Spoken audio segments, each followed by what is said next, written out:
So the first step is taking in information. We need the ideas, the knowledge about these topics. I mean, I'm sure this has happened to everyone listening, right? Like, even in your first language, maybe people bring up some politics stuff or whatever, and you're like, I don't have anything to say because you haven't read the news. You haven't found out about this. So that's the first step, is to take in this information. So that's what happens in the Connected Communicator, is you have these interviews with Americans from all over the country talking about this stuff, about homelessness, LGBT, guns, all of this stuff. So we recommend, obviously, the course, getting it all there in a nice package.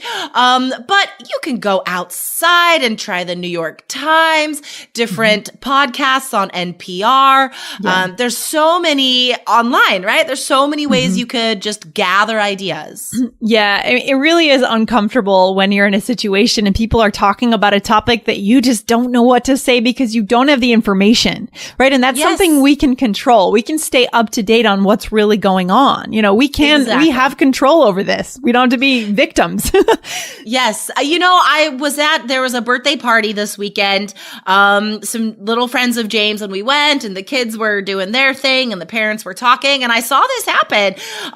One of our friends works on the city council here, and she was talking about some immigration stuff. And, you know, not everybody in that circle could add anything to that because they just haven't taken in those ideas. So, you know, this happens all the time. It's up to us to find this information, to seek it out, to actively know and gain knowledge about this stuff. For sure. For sure. And then the other piece of the preparation is, the first one, as we said, is exposing yourself to the ideas. And then what's the second piece? How do we connect it?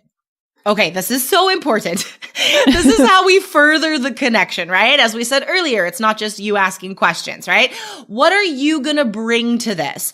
Sure, you're going to have opinions about what's happening in other countries, in the States, if you're talking to a native speaker, but that's kind of their realm because they're American, right? You need that knowledge to initiate the conversation and ask them intelligent sounding questions. But where we really connect is bringing in our own country and culture. So the next step here, and this is so important, is to look at this issue in your own country, right? So what's happening with homelessness in America? But what about where you live?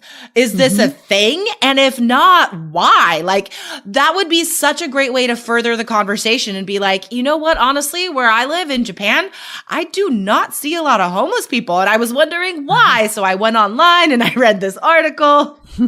Yeah, it's true. I mean, and Hitoko, she did this, right? She was active in the Facebook group, sharing kind of her reflections in regards to her own country, in regards to Japan. So she had this experience. It's because she went through both steps of the preparation that she could actually have those deeper conversations in California. Exactly. And these, you know, what we're sharing today, this is stuff that is in the Connected Communicator. I mean, that's the last step of every lesson, is this reflection where we encourage you to research very specific things, right? So, because sometimes it's hard to know where to start. Like, what am I looking for? So we tell you exactly like what to look for. And so often the reflections in the Facebook group are like, I never knew this about my country, right? Like, this is really interesting.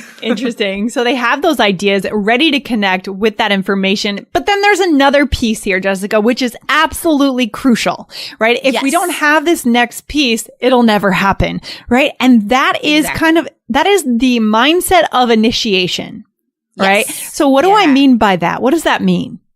Well, this is one of the things that stuck out to me from Hitoko's email, was that she said she brought up these topics. Yes. Right. And that is such a key piece there, because oftentimes, if you're talking to a native speaker, maybe that native speaker isn't fully confident that you're going, as a non-native speaker, that you're going to be able to talk about these topics, right? So the American or the British person, they're not going to like initiate a conversation about gun control, because they're going to be like, I don't know if that's going to happen, this conversation. So guys, it is up to you to initiate this, right? You have the tools at this point if you did steps 1 and 2. And now it's time to start the conversation. Yeah, it's kind of about being active in that conversation, not passive, right? Don't just wait for things to come to you. Don't wait for permission to go into these topics. You initiate it. Yes. You give yourself permission. And let me tell you, it's going to make for a deeper connection. You're going to be more interesting in the